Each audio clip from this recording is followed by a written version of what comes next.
You do believe that, that what do you call it? That Hamas are evil incarnate. I believe it's a pretty evil organization. A lot of the people that belong to it are horrible human beings. Yeah, of course. For saying, oh, look, you're talking peace, you man, die. I think when the IDF or when Israel kills people, when it's not justified, I think that's a really bad thing. I don't think that should ever happen. I think that the settlements in the West Bank are wrong. I condemn the settlements. I don't think those should have happened either. And those probably need to be pulled back quite a bit for any sort of negotiated peace. How do you feel about the October 7th attacks? All right, now, okay, look. So yeah, we're from the IPSC Ireland because in Enniskillen, Ireland, as you know, because of its history of colonization with England, and its long fight to have this peace, has a lot of solidarity with the Palestinian cause, and that is why we support the Palestinians because I'm not Irish myself, but I'm part of the organization because Irish Palestinian Solidarity, and anybody can join. Mm-hmm. And but yeah, that is the reason why there's a Irish Palestinian Solidarity campaign. Okay. Well, do you remember what I think it was Rebecca set this up? What do you remember specifically what she wanted to talk about, or do you want to? I guess, yeah. Do you have specific questions? Do you want me to guide the conversation, or how do you want to do this? All right. So let's start by asking you, why do you support the Israelis? Hold up. Let me actually record this. Mm-hmm. Also, just a heads up, I'm broadcasting on my end too, so just don't. Yeah, no problem. Yeah, crazy. No problem.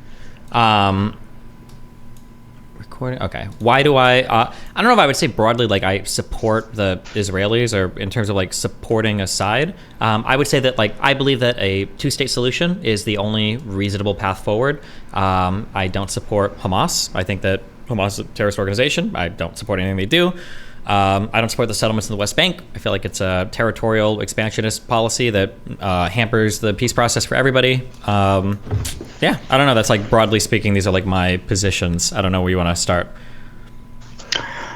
All right, but okay. So, what are your thoughts on Israeli propaganda, otherwise known as Hasbara? They have spent. They say they spend 40 million, but I think they spend more in a year to disseminate disinformation and propaganda to make Israel look good. For example, the IDF hotties or toddies, you want to call them, on TikTok, thirst-trapping young men into supporting Israel, where Israel gives free trip to celebrities like Bobby Lee. He said, you know Bobby Lee, right? Bobby Lee, yeah, the podcast guy, right? The comedian. Yeah. He was like from Mad TV and etc. Yeah, he was like. The Israelis, they invite you over, and then they say come on over, and then once you get there, they give you all these free stuff and etc. And then they say, hey, look, write good stuff about Israel, and say how much you got a good time, and that Israel is, there's a virgin democracy. Israel is such a safe place. Blah blah blah blah blah. Basically, hype them up. So. Why would they do that? Or even sending people as far as as New Zealand to propaganda as a Maori. So if you're such a good guy, and if you had nothing to hide, why would you spend all that money and to just bribing people and saying, hey, look, I'm such a good guy. If you're a good guy, people just know you're a good guy. Why would you pay people to tell other people you're a good guy? Do you drink any soda? Yeah. Why? Do you think that Coca-Cola is a good soda?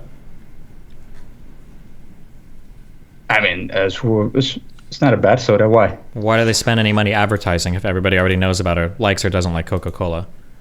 No, but it's not the same thing, though. So you're telling people to tell, so it is different if you're a country, and you're just. I mean, I think people have public opinions about countries all the time. I think countries do whatever they can to try to make people think of the country better, whether that's presidents or prime ministers speaking, whether that's, I feel like there's like a www.visit whatever country. Like, I bet if we go to visitnewzealand.com or visitmexico.com or visittheus.com, people engage in these kind of look at our country, we're doing our best kind of things all the time. As long as they're not doing anything illegal and as long as everything is above board. Like if Israel wants to, market to people on TikTok and say, hey, can you do an ad for our country doing whatever. No, but this is the military, though. So I'm just saying this is the military, though. This is IDF, what do you call it? So basically, for example, the Saudis, they invaded Yemen and etc. and did a lot of fucked up shit, war crimes and etc. But they don't, what do you call it? For example, have a like this is such bullshit, like in propaganda. They put like a young Yemeni boy, and like the Saudi army is building a well for him, and he's drinking from the water. It's like, that is very good. Thank you, Bill Sandman.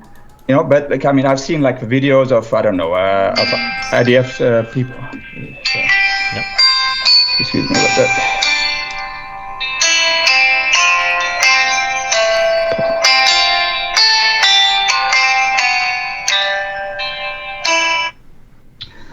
All right, sorry about that. Yeah, Yeah, so I mean, I feel think, like I'm pretty sure like every country's army has like advertisements. I mean, as long as look, this is like straight up propaganda. Those, for example, what does propaganda? Like, what does propaganda mean to you? Propaganda means to me that what you call it. Propaganda means to me like to inveigle, to obfuscate the truth, and to to manufacture consent, as Noam Chomsky used to say. Sure. So I think that, well, he would probably still say that. He's not dead yet. I would say that the propaganda is like showing something in a good light. I don't think it necessarily has to be dishonest. In places where propaganda is dishonest, or if we argue that they're engaging in disinformation, I would disagree with that. I don't think disinformation is good. But in terms of but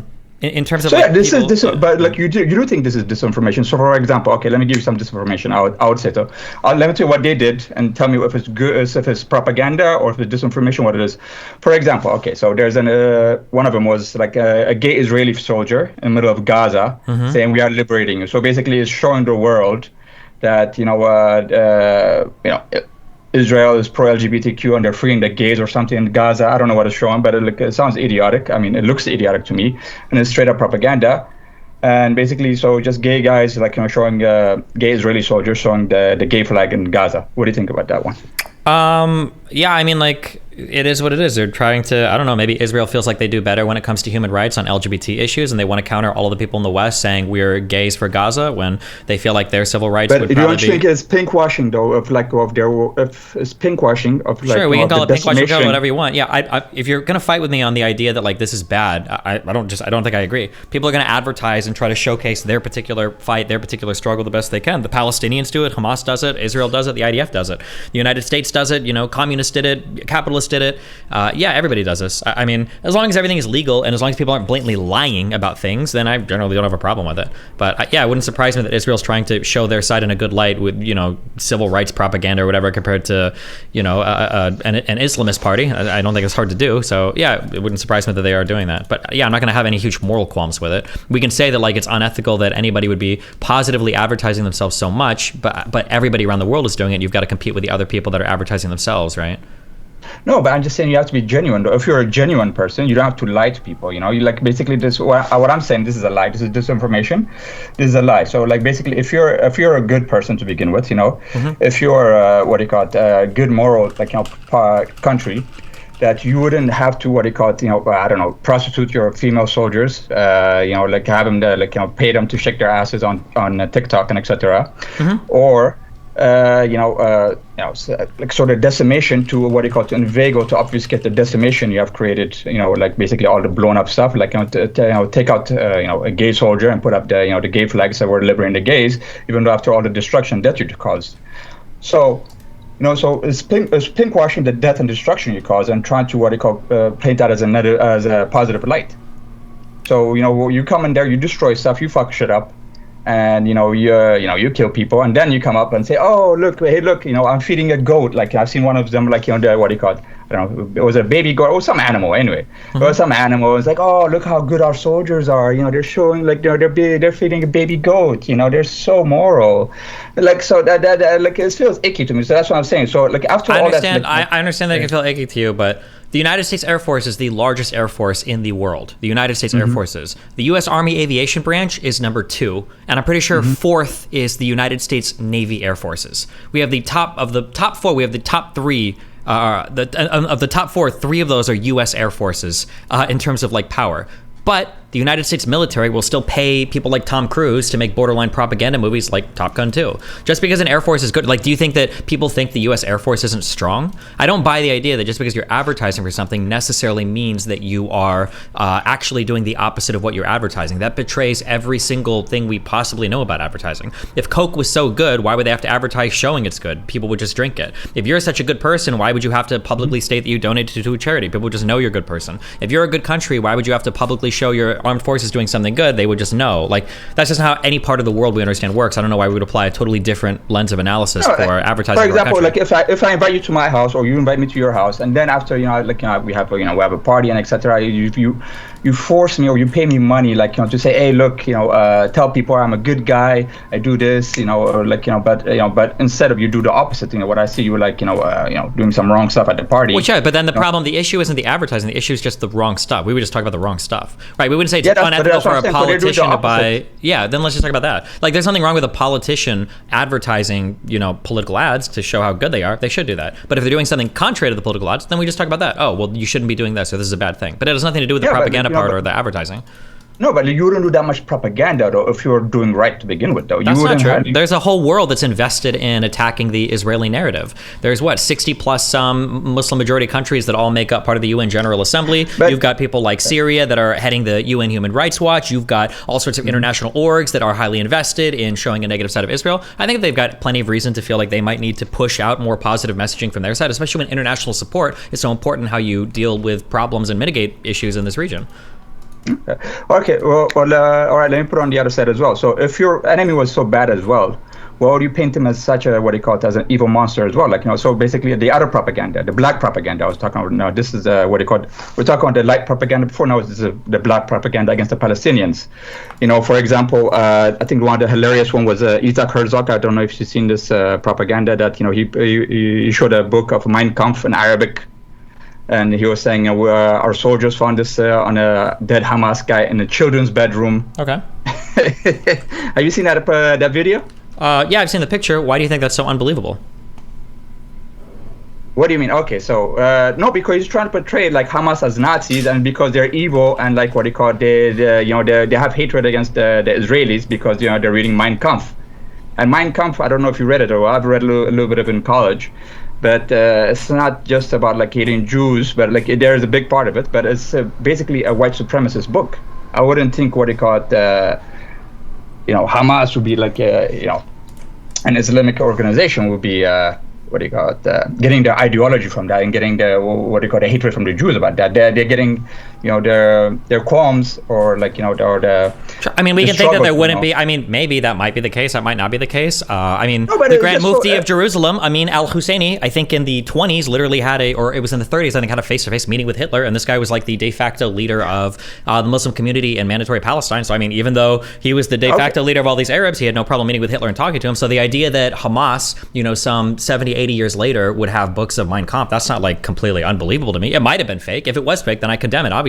But I don't think I would look at it and go like, oh my God, it's Mein Kampf. It's obviously fake. That doesn't make any sense, right? No, but I didn't look the other part, the funny part. He was in a children's bedroom. So, but they're saying, putting the children, the human shield narrative. So he was in a children's bedroom. Sure. The command center was in a children's bedroom. That's what they're saying. So, okay, so let's say even though they commandeered the children's bedroom, were there children there when they're commandeering like child's bedroom? I have no idea, but we see the programs that they show the children in the Gaza Strip. It wouldn't be that surprising to me that Mein Kampf might be some part of like them reading to a child as well. It seems kind of weird to me. I don't know if it was true or not. Again, if there's evidence to show that this was faked, I'd say, oh well, obviously this is fake. Well, I mean, like the whole thing seems ridiculous to begin with. Like so basically, you have all. Wait, hold on, real quick. If you want to make an argument, that's fine. But when you say seems ridiculous, you're not making an argument.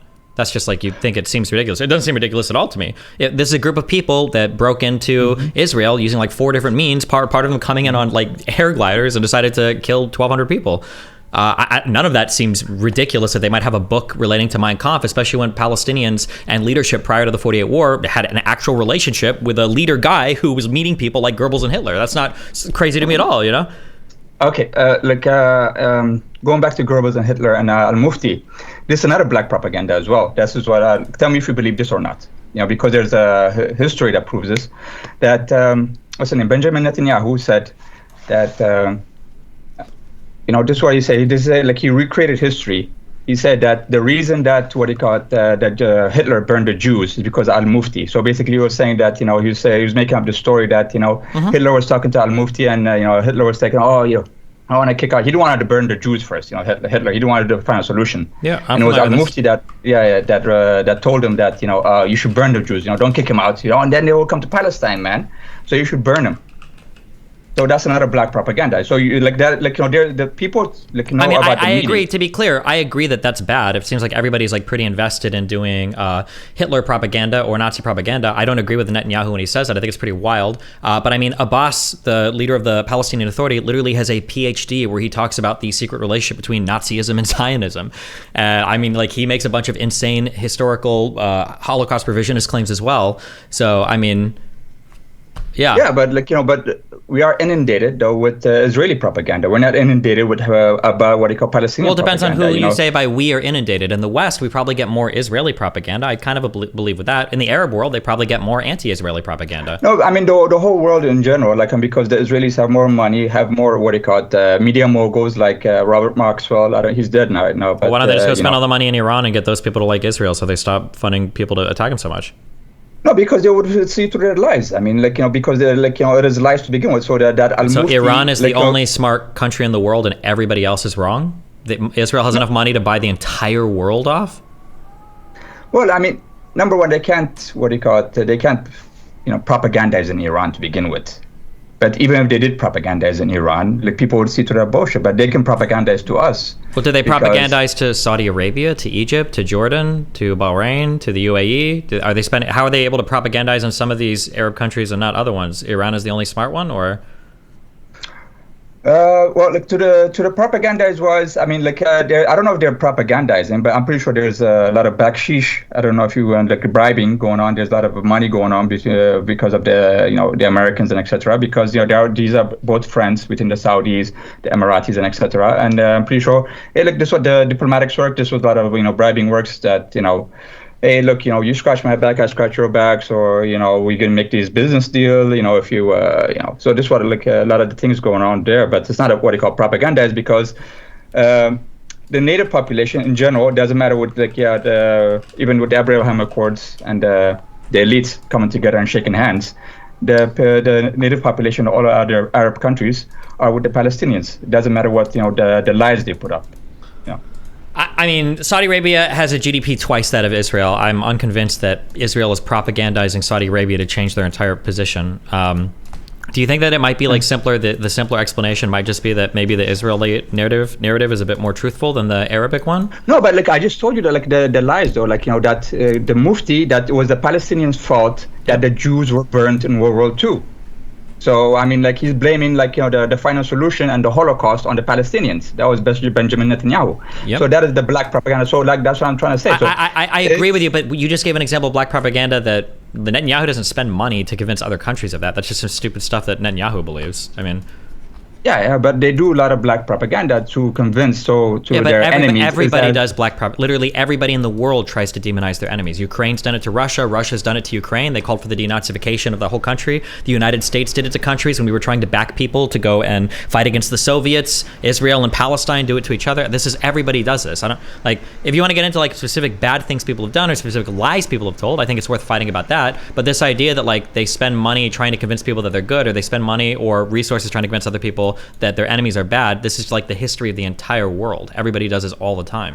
No, but just because everybody does it, so come on, that's not a good argument. No, that might not be a good argument. But we can't hold Israel uniquely responsible for it. That would be silly. If you want to, we're talking about Israel and Palestine at this moment, right? So we're talking about so what I'm trying to convince you is that Israel is the wrong party here, because if they were the good party here, they wouldn't because, for example, they're losing the propaganda war against Palestinians, even though they spend more money, they have more media representative. They do the IDF TikTok toddies, all sorts of stuff. They the movies Sky News Australia, Douglas Murray, I can name hundreds of people. I'm pretty sure that are pro-Israel. They're probably in the playbook by Israel and etc. And all the black propaganda too, they say 40 beheaded babies, like they were cutting women up and and then shooting the dead. I mean, it was ridiculous. Yeah, They were baking everybody babies. engages in a little. The 40 beheaded babies wasn't Israeli propaganda, but I mean, the Palestinians lied. Hamas lied about the hospital being bombed by Israel. I mean, I don't know what you want to. That is nowhere near that. The accusing the Israelis of butchering a baby out and then putting a bullet in it. I mean, let's say a pregnant woman, cutting open her stomach and then taking out the live baby and then putting a bullet to it. That is nowhere near. Well, wait, do you think that was that proven to be fake, or do we know that that's not true? Come on, of course that's not true, man. Why do you say of course that's not true? So you do believe that that what do you call it, that Hamas are evil incarnate? I believe it's a pretty evil organization. A lot of the people that belong to it are horrible human beings. Yeah, of course. I mean, we've got enough videos to see that. We've got videos of people carrying screaming women off to villages, of that woman being driven around in the back of that truck with everybody cheering and spitting on her. So yeah, it doesn't really take much more to convince me of that. Yeah, of course. I mean, there's plenty of videos of also Israelis mutilating dead Palestinians, or shooting Palestinians what do you call point blank execution style as well. Yeah, and if there are videos of Israelis doing that, I can very easily say I would disagree with that too. I think those people should be held accountable and responsible. So, yeah, then I think they should be held. I'm saying there is though, but there is, but we're not propaganda, and there is, and it's plain sight for everybody to see.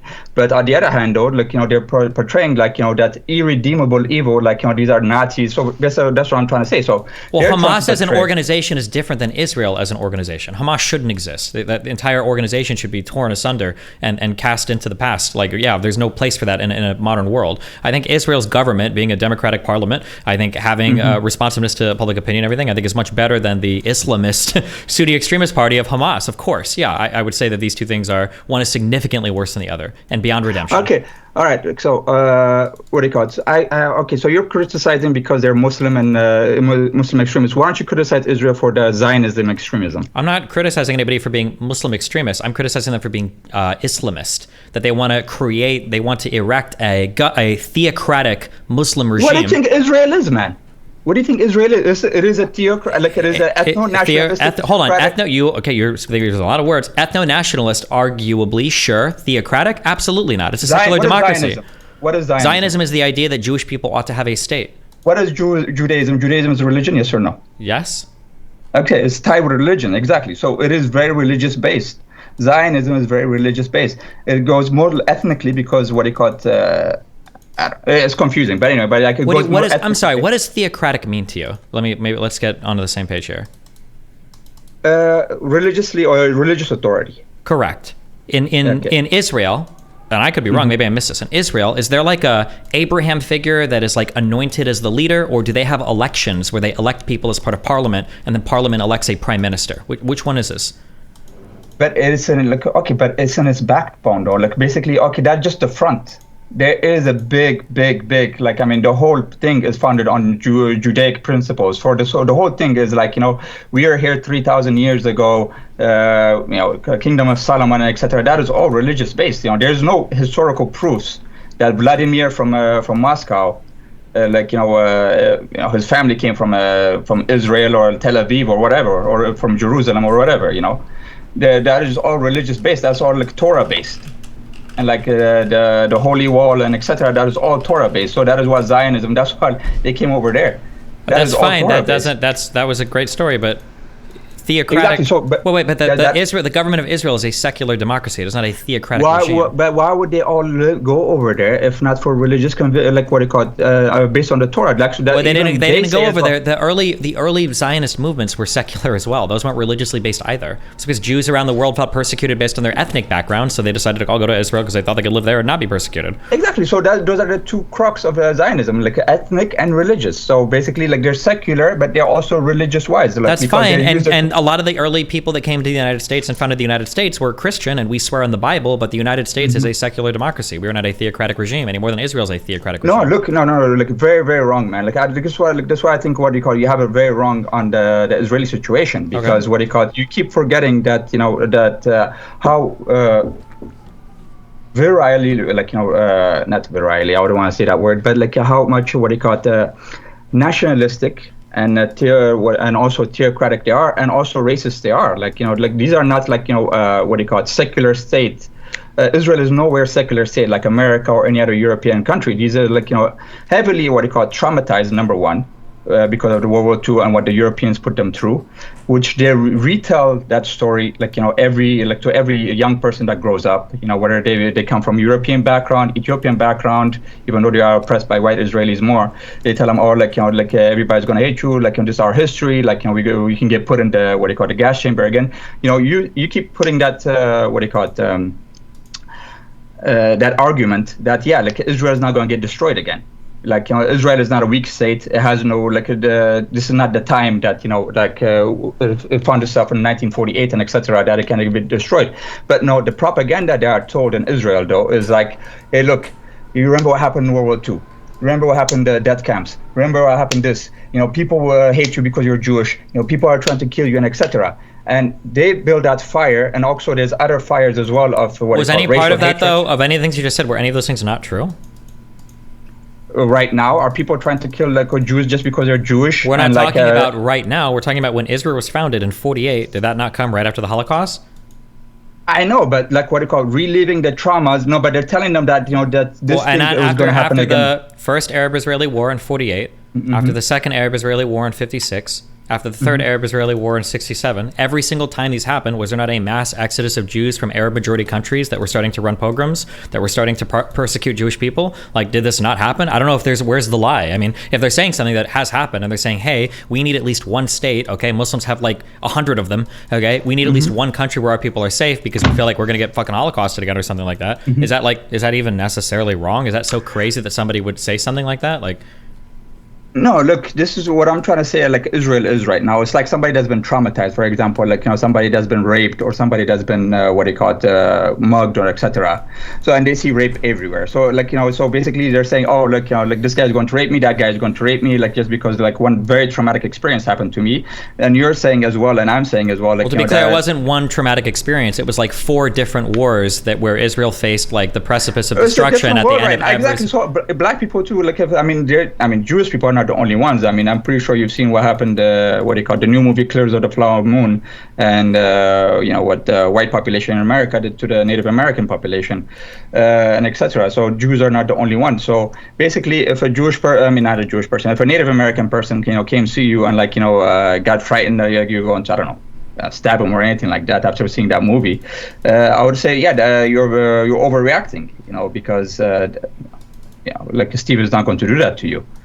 Well, but there is an organization that lives in the Gaza Strip that pours rockets into Israel by the thousands every single year, and there are organizations around Israel, like Iran, Hezbollah, and the Houthis, that want to destroy the country of Israel, and Iran is pursuing nuclear weapons, and so it seems because of they've been colonized and by Europeans who use the Torah as their as their manifest destiny, to claim the land, which is in theirs. Okay, then you're just justifying the Israeli fear then.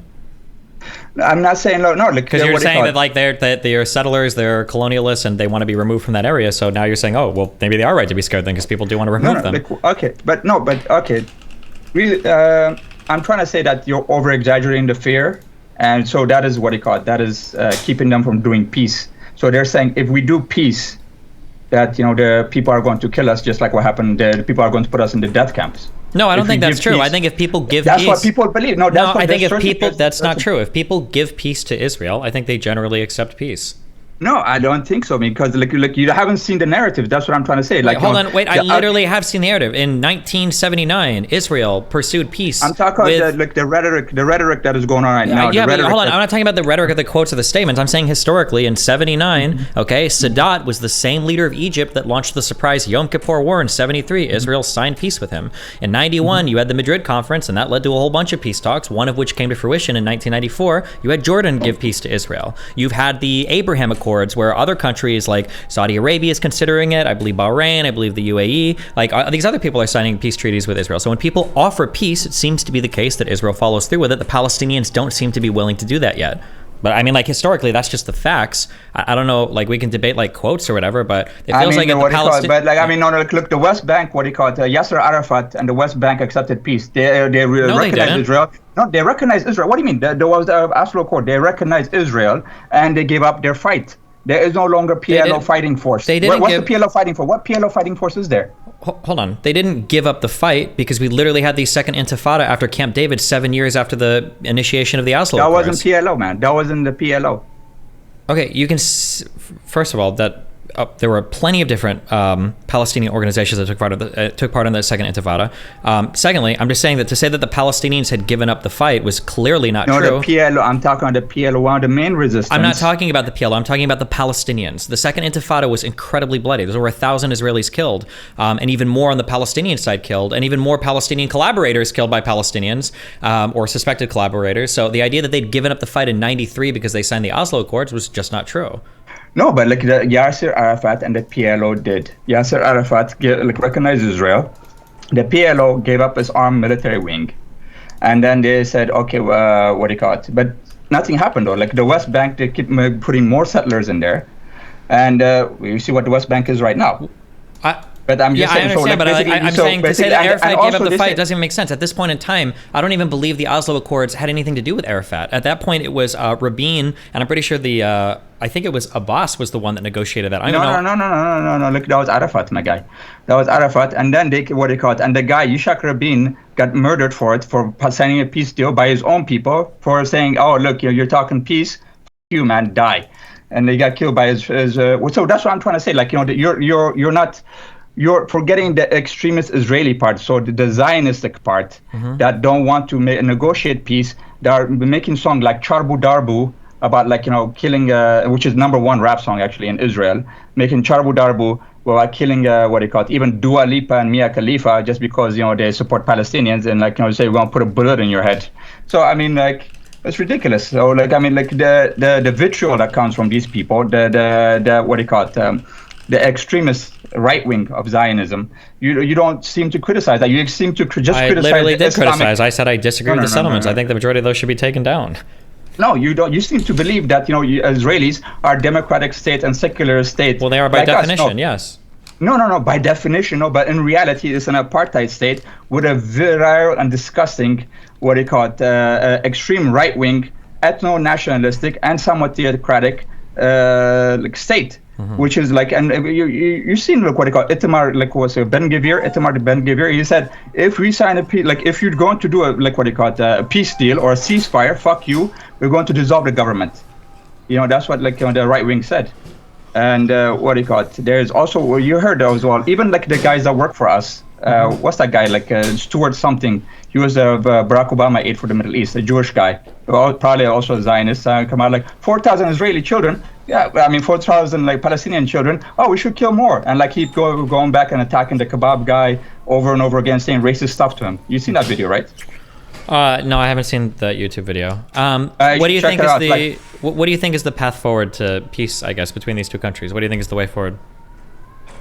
Well, the one of the main ways forward is is to call out that Israel is not not a democratic state, and to call them out on their racist Zionistic ways, because there's even a football club saying yes, we are racist, and we like it and we know it.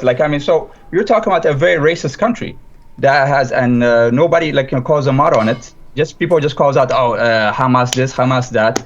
And the Palestinians, that all right, fine, call them out if if they're saying racist thing, saying anti-Semitic things and etc. But nobody's calling out Israel on its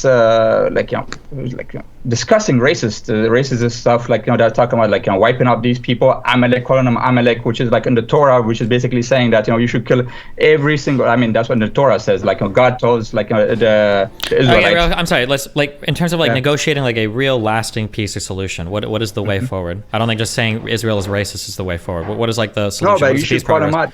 We do. Nobody has problems calling out Israel when they act improperly. No, I mean in the greater world, in the Western world, no. I mean. Okay, well here I'm curious. Let's try it right now. Okay, so I think when the IDF or when Israel kills people when it's not justified, I think that's a really bad thing. I don't think that should ever happen. I think that the settlements in the West Bank are wrong. I condemn the settlements. I don't think those should have happened either, and those probably need to be pulled back quite a bit for any sort of negotiated peace. How do you feel about the October 7th attacks? All right, now, okay, look, we're now going to go back to October 7th. All right, I tell you, okay, I don't feel good about the October 7th attack. I think they were disgusting. I think they were deplorable, okay? let's give it that. Given that though, like we're not going to go. Like I'm not. I don't also support the black propaganda trying to what they call it irredeemably demonize what they call the Palestinian people, so they can ethnically cleanse them by saying, oh, they were. Do you see how easy it was for me to condemn like bad Israeli actions without giving any qualifiers? Mm-hmm. Let me try this. Let me do what you just did, okay? So I condemn the Israeli settlements, but I can understand them wanting to expand more into the West Bank because of all the. Do you condemn racist Zionism? I don't condemn Zionism. No. Do I condemn racism? No, sure. But you condemn the racist, what do you call it, the Zionistic views that the Israelis have about the Palestinians. I don't condemn Zionism. No, I think that's dumb. I condemn racism. If people are racist, I think it's dumb. But but using Zionism as a what do you call it, as a tool. I don't condemn Zionism. I condemn racism. If you want to talk about racism or particular actions, but I don't. Okay, all right. Let's moving forward though. All right. Drawing parallels with apartheid South Africa and the border wars, where 23 years and some months South Africa have been fighting Angola, Namibia, Mozambique, Zambia, I think another country as well, and Zimbabwe, in a counterinsurgency war to protect, this apartheid system. And like people even from all the way from Cuba also came from, so to fight with the black people and etc. What do you think that But that all ended once apartheid is over and once South Africa conceded. Not when the war didn't stop when they killed all the MPLA, all the ANC, all the insurgent black people. That's not when the war stopped. That when peace happened in South Africa and the border wars in this region, because that was like a fucked up part of history where in 23 years that apartheid state fought against so-called terrorists, we call them freedom fighters who are trying to liberate their country from white minority rule. And okay, hold on. I don't know where we're at right now. I'm asking very clearly. What do we need to do to advance peace in the region? What's like the steps forward? No, but let me ask you though. Okay, so so I'm asking you though. So in that scenario, in a real historically scenario, right? In South Africa, yeah, peace came when the racist and the most military powerful as well, of the two parts, in the region, in the whole region actually, not just not just South Africa, in Zambia, Namibia, Angola, all of it. Peace happened when South Africa gave up apartheid and when South Africa made peace with the people you call terrorists, not when they killed all the terrorists. South Africa. So, are you comparing the ANC to Hamas? No, I'm comparing South Africa to apartheid Israel. Actually, probably even worse than apartheid Israel, because even even people that lived in apartheid South Africa came to Israel, saw what was happening there, and said this is even worse than what we faced. Yeah, I don't think that's true. That is true. That is what they say. That's not what I said. That's what they said. Yeah, I gotcha. I don't know how I'm supposed to engage with that. What is the path forward to peace? No, but I'm trying to tell you though. So so the path forward to peace is when the apartheid state, is when you negotiate with the terrorists and. Sure. So the apartheid state ending. What is the how does that end? Where's that going to come from? How are we going to get there? Well, by same thing that will happen in South Africa, by embargoes, by telling them no more weapons, $3 billion. But I mean, what is the solution? Is it a one-state solution, a two-state solution, a three-state solution? What is the whatever solution that would happen after that? After we after we hold the Israelis responsible, like we did to the South African government, we hold them responsible. We tell them, hey, look, you're a racist country.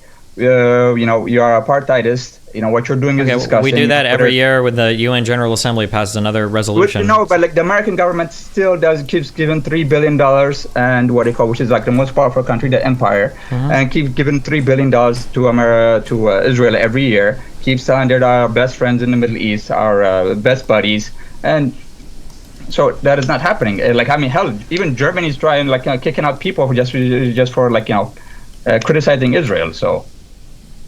So that's what I'm trying to say. So it's the South African way is the way to end the South African way, and also the Northern Irish way as well. Because when the Good Friday Agreement, when you negotiated with terrorists, they Bill Clinton negotiated with Jerry Adams and other IRA people, and so did Tony Blair as well. So you negotiate with terrorists, and that's how the peace comes. And when it's not by killing all the terrorists that peace comes. It happened in South Africa. It happened in Northern Ireland. It happened with the ETA in Spain.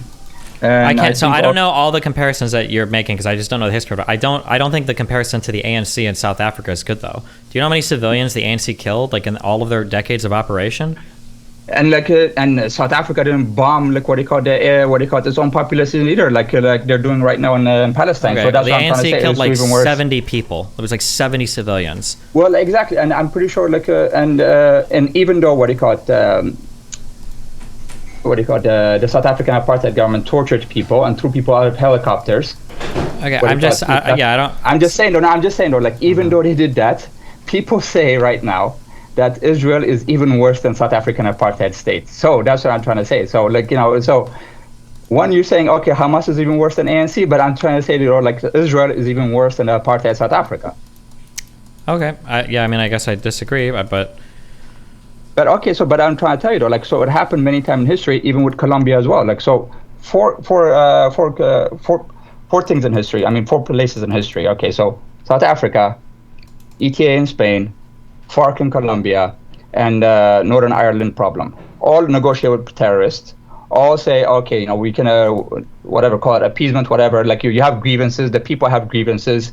The ethnic minority have grievances, and we should negotiate and see how we can do with peace and bring on peace into this country. Not by killing terrorists and not by blowing shit up, not by more military force, not by the Iron Wall as as Israel did. So that is the way the way forward to peace. Do you agree on that? Yes or no? Or do you think we should just more bombing?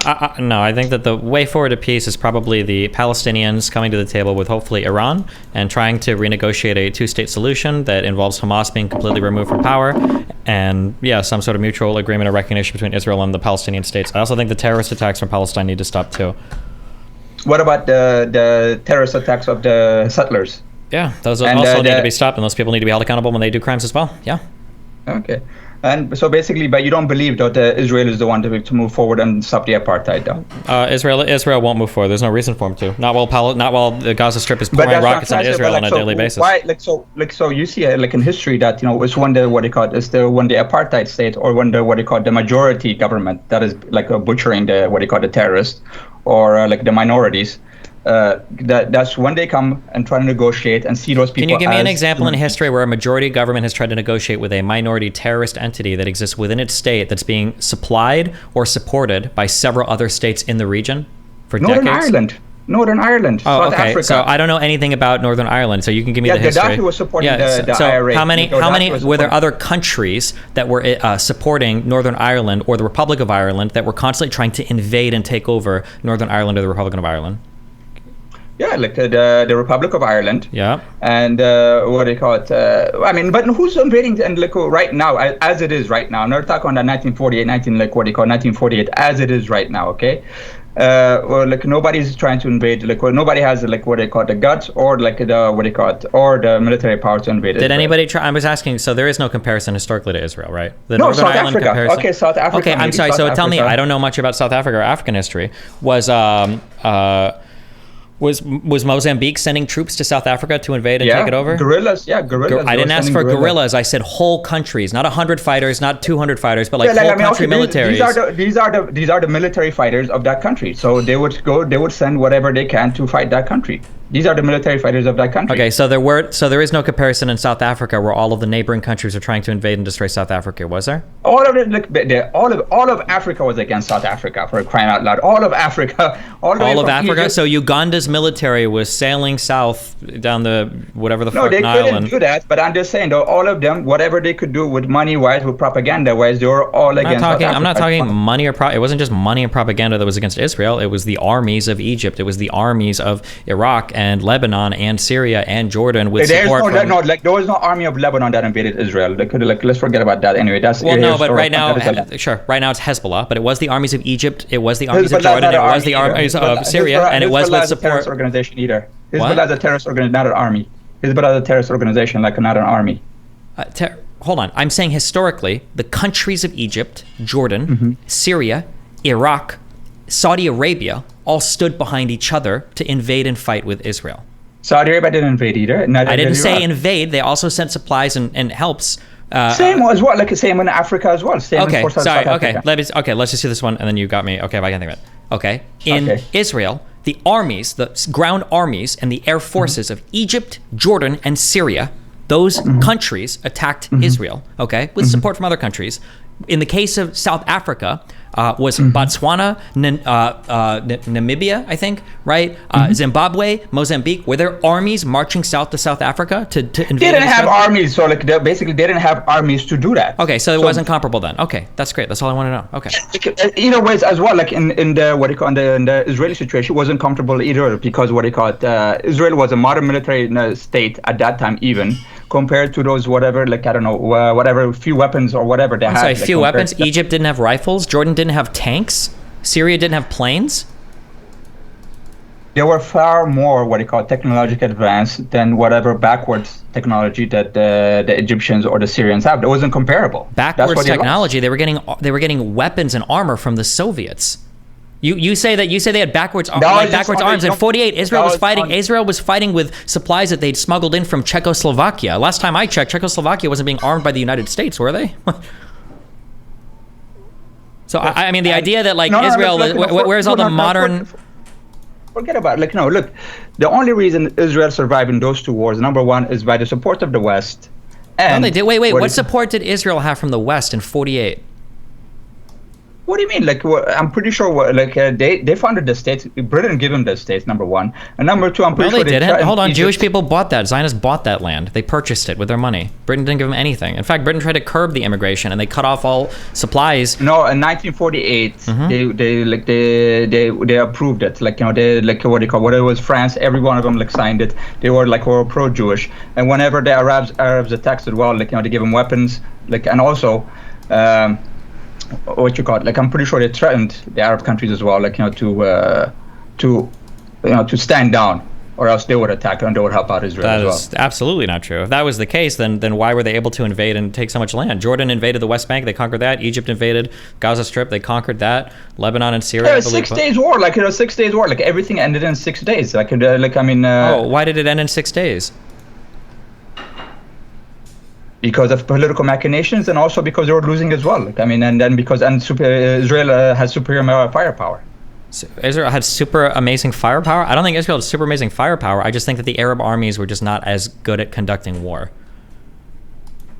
Yeah, because Israel, because most of them are Europeans, and they had European training and etc. as well. There's a whole lot. The Jordanian army literally had a British commander and leader before they engaged in the Arabization of the Jordan country, I think in the 50s. They had weapons and training and armament from the Soviet Union up through the 60s. Why are you going back? Why are you going back though? So we're saying the move to peace, right? So the move to peace in the history have shown, I give you 4 examples, right? Okay. The best thing to do is to negotiate with the minorities, or whoever they be. Okay. And yeah, the best thing to do is to negotiate, like the Colombians did with the FARC, which is decades of warfare with the leftist with the leftist revolutionary movement, and now the FARC members are in parliament. So that's the way to do it. It's not by demonizing and saying, these communists, these dogs, this, that only leads to bloodshed. So the best thing to do is to humanize your enemy, see what they want, and to make peace, and that's the best way to move forward. It's to negotiation, and not to give weapons, $3 billion and extra weapons to Israel, not to blow up their neighbors. What would the negotiations look like between Israel and Hamas? When Hamas has said they want the destruction of Israel, how are they negotiating? What is Israel going to offer? Forget Hamas is a new thing anyway. How many iterations of Palestinian fighters have been? They've been Christian. Hold on, wait. What do you mean Hamas is a new thing? They've been in the Gaza Strip since at least 2005 as the ruling party. No, I'm saying but Palestinians have been fighting Israel since its creation. Resistance has been going on, whether it was within Christian Palestinians with the PFLP, whether it's leftists and the communist leaders the PLO and etc. And whether even Druze people have fought against Israel. Sure. So tell me, what does Israel need to negotiate with? What do they need to offer? They need to stop, number one, their manifest destiny, theocratic, that this land is ours and God give it to us. It belongs to the Jews and fuck everybody else. God gave it. So that's what I'm trying to say. This is the kind of mentality they have. So say God gave this land to us. So the manifest destiny, get the fuck out of our land. this only would lead to one thing, which is the extermination of the Palestinian people. So they need to give up that that's not fantasy, but like that mythology of that manifest destiny of Israel is going to do. And okay, I don't know about changing Israel's like core religious ideology for some of the Israeli citizens. Let's again concrete things. What do they need to offer? Nowadays, I don't believe they don't have a manifest destiny. It doesn't make any sense. I'm asking you, what do the Israelis need to offer the Palestinians, Hamas, to get them to come to the table? They need to recognize them. They are human beings in the first place, and they're not evil incarnate, and that they can negotiate with them, and they has actual grievances of what happened. Not just the Hamas, just the Palestinian people in general, because what happened in the West Bank is an atrocity as well. Not just what happened in Gaza is even more of an atrocity, but what happened in Gaza, West Bank is also an atrocity. So all the Palestinian people, they need to recognize them as human beings, and they need to give up what they call the manifest destiny that this is just a Jewish land and God gave this land to them, and Amiyash Israel and the Koch party, etc. Okay, I guess that can be the start then. Sure. Okay, thank you. All right, moving on. Are you in favor for Americans to go into fight and die for the sake of Zionism and Israel's security, like invade Iran or Lebanon to back Israel? Are you willing to die for that, or are you willing your son, when he grows up, to be drafted to fight and possibly die in the Middle East? It depends on the war. No, for Israel's sake, so let's say, for example, Lebanon invades Israel, Syria invades Israel, right? Mm-hmm. And also Iran invades Israel, right? So, and then you say, okay, so if that is the case, America is supposed to send its troop to fight to protect Israel. I think so, to defend Israel. If Iran is actually invading on the ground, yeah, sure, I think we can defend them. All right, so you're okay to fight and die for that? My kid isn't in the military. You get drafted. That's a big war, man. That's a big enough war for us to get drafted? Iran, Lebanon, Syria. Come on, man. That's the whole Middle East, man. That's at least the Shia Crescent. No offense to those armies, but I'm pretty sure that's like 6 aircraft carriers and 2 weeks worth of work for the United States military. I don't think we're going to need to draft and send 200,000 troops. Oh, come on, man. Iraq was even 6 weeks worth of work, let alone Iran and Syria and Lebanon together, man. Iraq had one of the largest standing armies, I'm pretty sure, in the entirety of the Middle East. Did the United States draft for Iraq? Our last draft was in 72. But we didn't draft it, but it gave us a headache, and we didn't finish off the enemies. You think Iraq gave us a headache? Not the deposition of Saddam Hussein.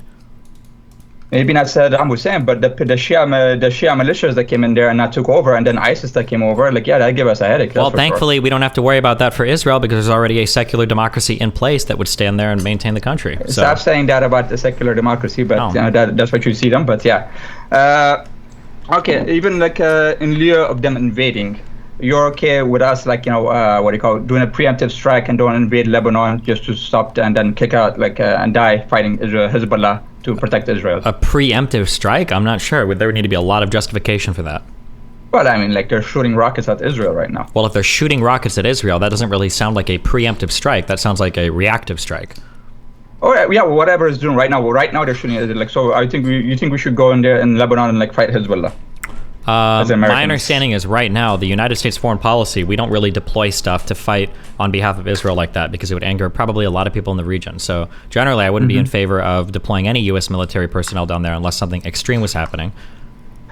Okay, so are you okay with doing all this, knowing that a lot of our military hardware is being stolen by Israel and given to the Chinese? Yep. You're okay with that, even even though Israel is betraying us and giving a lot of military a lot of military technology we're giving them, and they're selling it in the back door to the Chinese. Yeah, I like China. You're okay with that? Sure. I don't know how much military hardware is Israel selling to China. Do you have a number on this? How the hell would I know that? That's because you're the one that brought the claim up. I don't know. Did Israel sell one tank, or did they sell $15 billion worth of arms to China? No, they did. They sell military technology. So rocket systems and etc. So this is plans, how the technology works. Oh, hold on. So now they're selling military technology. That's what I said. Oh, okay. I thought you made it sound like they were selling actual weapons and stuff. I don't know. I'd have to see I'd have to see the. I'd have to see what's being sold. Is it legal? Is it illegal? I don't know what the agreements are there. Nobody knows what is being sold. The spice stuff, man. But they're selling this stuff. This you can read it in the military website actually. And they even spied on us, like, multiple times as well with, I don't know, Jonathan Pollard. I don't know if you know that guy. If Israel does shit like this, I probably wouldn't be okay with it. I think it's probably bad. So, but you think we should still support them, don't give them $3 billion and even fight and die for them, even though Sure, Ukraine misfired a missile, and I'm pretty sure it landed in like Russian territory, and they initially blamed Russia because they thought it was them. They fucked up. I still think we should support Ukraine. Yeah, but this is not a fuck up, man. This is like a betrayal, though. This is like a betrayal. This is like we're giving them $3 billion. Israel could betray us 7,000 times, and I would still support their right to exist in the Middle East over the Palestinian people. It's not even close. Or like, so you don't support the Palestinian people to exist? I don't support people that have historically been involved in plane hijackings and massacres in other countries, and and doing intifadas and having Islamic jihadist like fundamentalist parties. I don't support this type of stuff, and it seems like they've been a roadblock to the peace process. Sabra and Shatila? What? What about Sabra and Shatila? I think that was really bad. Yeah, but like Israel did that. So you just say you don't support countries that do that kind of stuff. There's plenty of stuff like that. Israel has done plenty of stuff like that. Plenty of stuff like that. I mean, I disagree with that particular thing. Obviously, I believe Dayan wasn't that when he was finally kicked out, and I know they had a commission on it.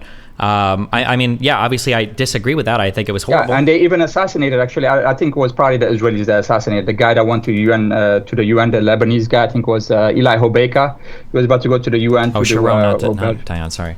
Like when Israel does bad things, I say Israel has done bad things, and we shouldn't support bad things. That's not enough to completely pull our support. But you keep saying, okay, like, so Palestinians do bad things, so we shouldn't support Palestinians. But you say like Israel does bad things, but we still support Israeli though. Like, so I think there is a future where you can negotiate with Israel and have it like perform in a reasonable manner to secure peace in the region. I don't believe that's the case with people like Hamas.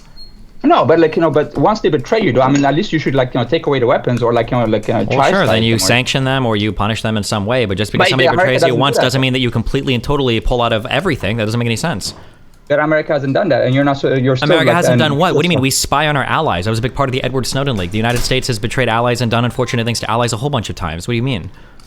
Yeah, and I don't think our allies as well should reprimand us for us as well. Do you think the allies should all turn their backs on us completely because we've lied or we've done bad things to them?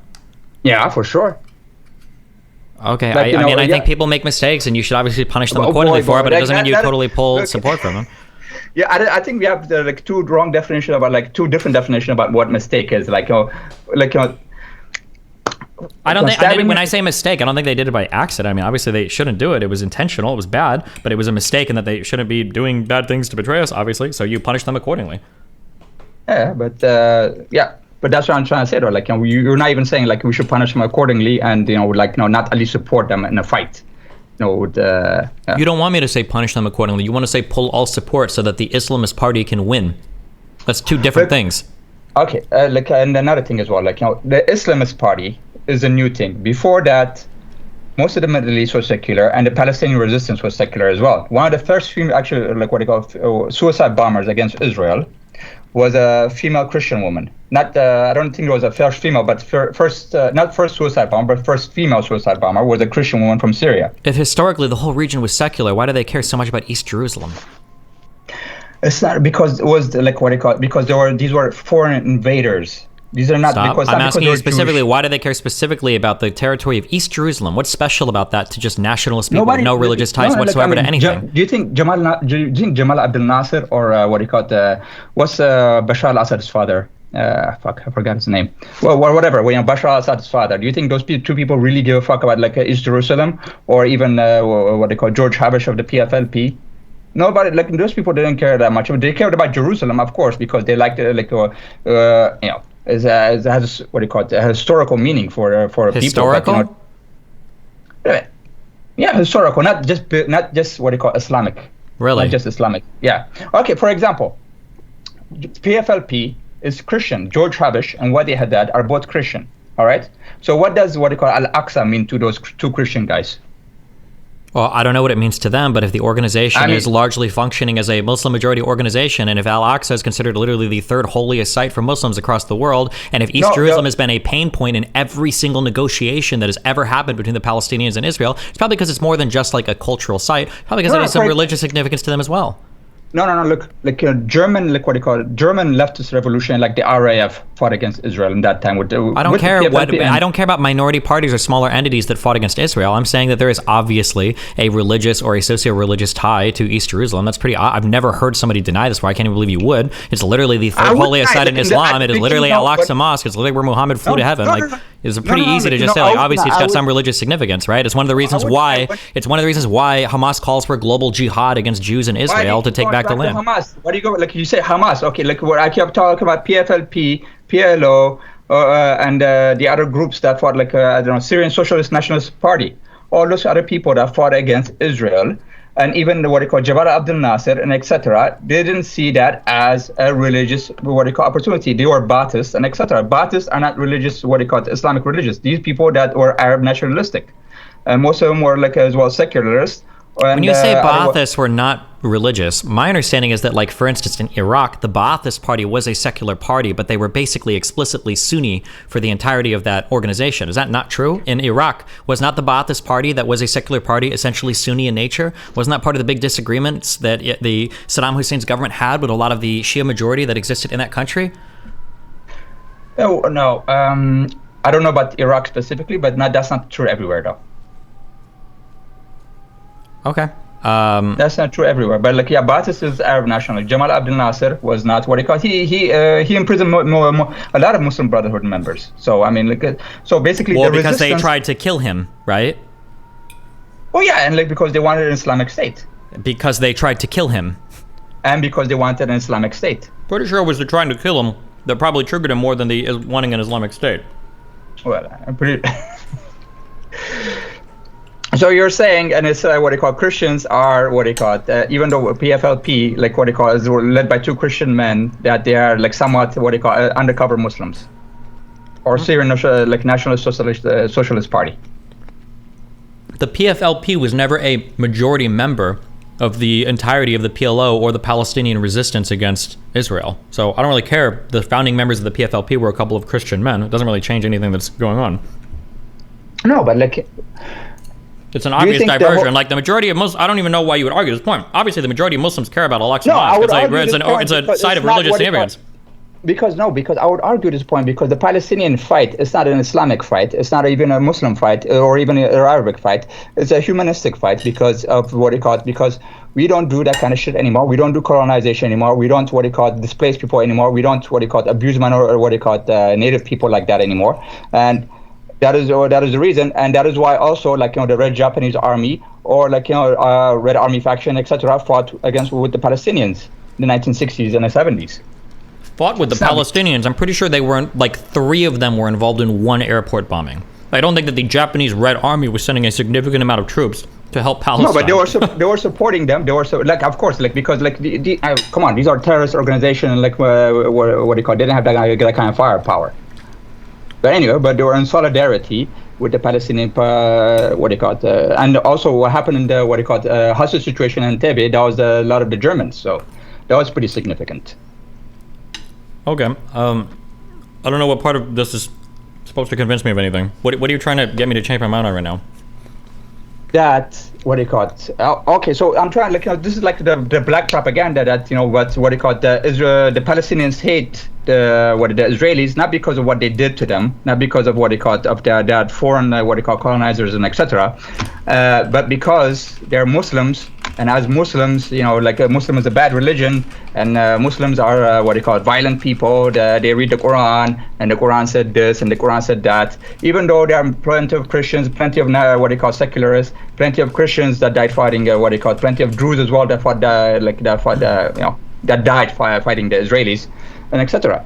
So that is also the false narrative that even Christians fought against Israel. It is not a false narrative. You can point out that a few Christians, you can point out that people in Lebanon were involved in civil wars, or that people in Lebanon were fought. Like, Druze also fight alongside Jewish people as well, and live alongside Jewish people as well. Like, I don't know what the point of any of this is. The reality is that right now, Islamic extremism seems to be pushing forth a lot of violence on the Palestinian side, whether we're talking about the Houthis, Hezbollah, or Hamas, seems to be a big part of who supports the Palestinians right now. So, of course, I think reasonably so, people are scared of those people. But even if they were not Muslims, though, if you treat people like dogs and like the inhumane ways you would treat like the Palestinians, they would rebel.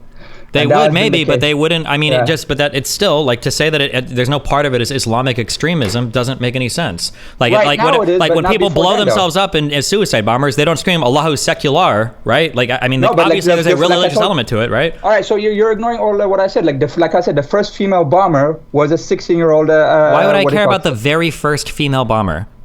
But I mean, they're saying she was Christian. What about the majority of the suicide bombers? Yeah, what about the majority of them are Christian? But like, the majority of the suicide bombers that were involved in like the first and second Intifada were Christians? No, but I'm trying to say that's a resistance, move though. For example, in the Tamil Tigers also use suicide bombing. These are nowhere near like the Middle East, man. The Tamil Tigers are, I don't even know what they are, but like I think they're Hindu. I think they're Hindu. Yeah, the Tamil Tigers are Hindu, but they fought against the Sinhalese government with suicide bombings. So that's what I'm trying to tell you, though. Like, these kind of things happen in certain places, not because certain party is Muslim, certain party is violent, or certain party is like that. No, has been seen with terrorist organizations across the world, why certain terrorist organizations do what they do. If we were to take an account of all the suicide bombers in the world, what percentage do you think would be Muslim, if you had to guess? Oh, for fuck's sakes, man. Okay, so it's like... If we had to take an account of all the suicide bombers in the world, what percentage do you think would be Muslim?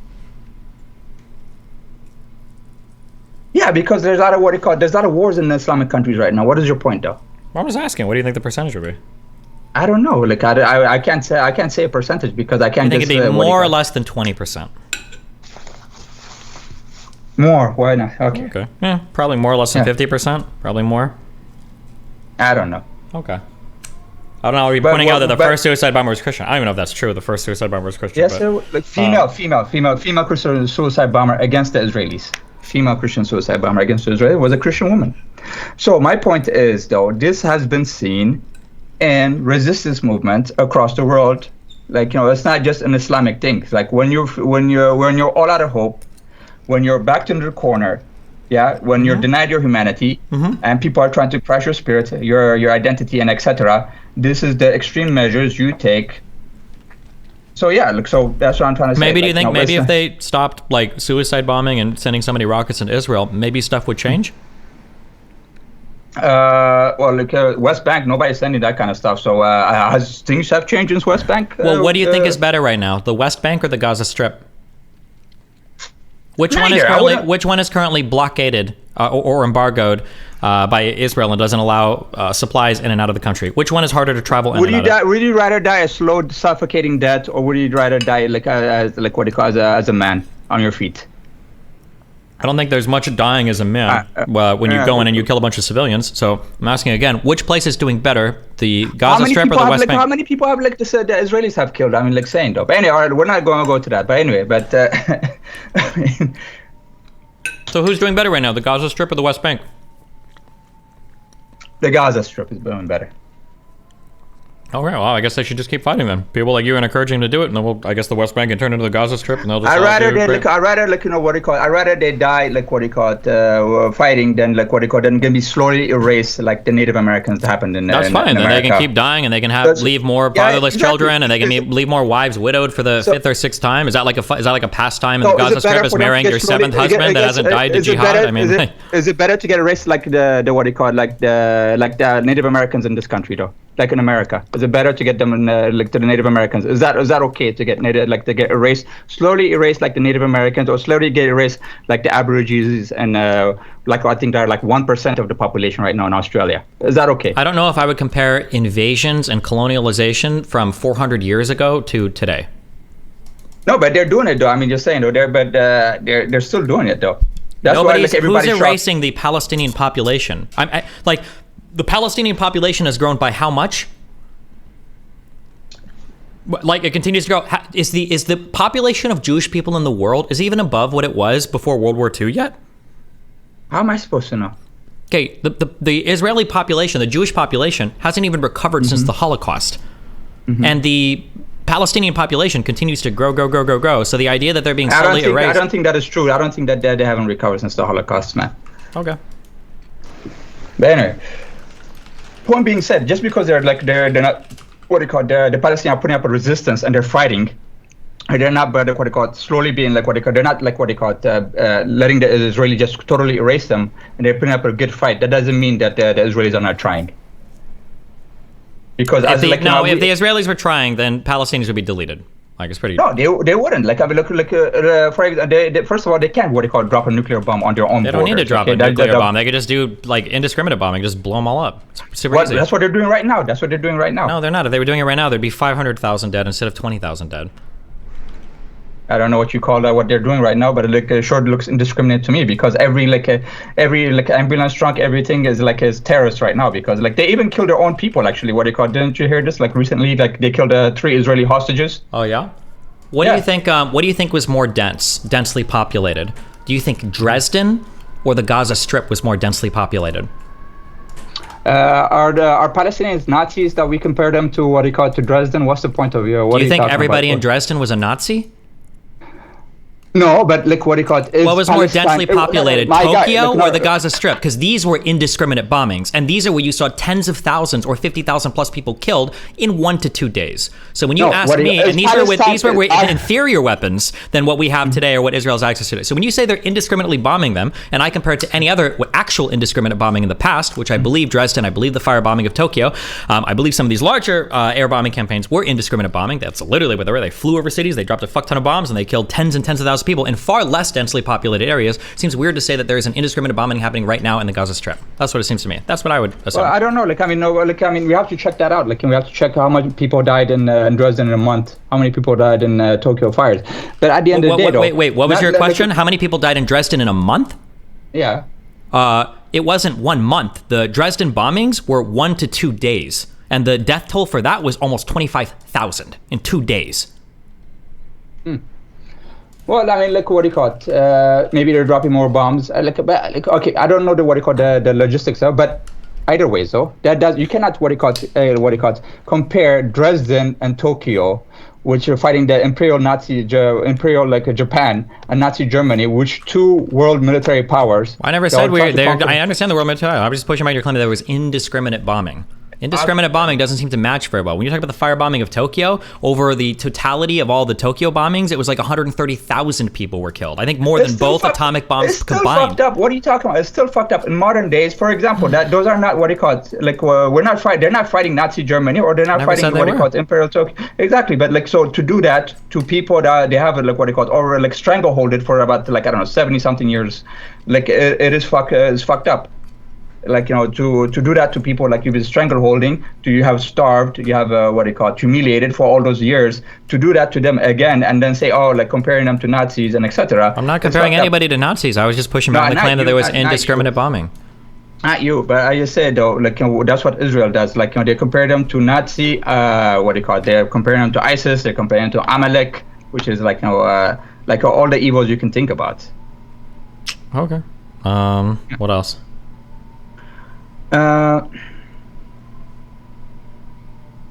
Okay, so do you believe that Hamas and the Palestinians are the new Nazis, as many Israelis or even U.S. Congressmen by en masse called the Palestinians Arab Nazis, and the hilarious music video, the hilarious Isaac Herzog president produced an Arabic copy of mine. I don't think the current Palestinians or Sunni extremism or Islamism has anything to do with Nazism. No, I think that's dumb. Okay. So this is a good one. With the recent massive censoring and cancellation of many Palestinian supporters we have seen, with Susan Sarandon being let go by her agency that represented her, we have seen Harvard students being doxxed as companies coming out and saying they would lose their internship and would never be hired by the companies because they support Palestine, because hence they are anti-Semitic and want to genocide the Jews. We have even the defense minister of Israel chiming in and lecturing universities and telling them that chanting from the river to the sea is not a free speech and is a hate speech and should be treated as such. And in Germany, which is the most extreme case, we have seen the government coming out and saying that criticizing Israel can risk you getting deported out of the country.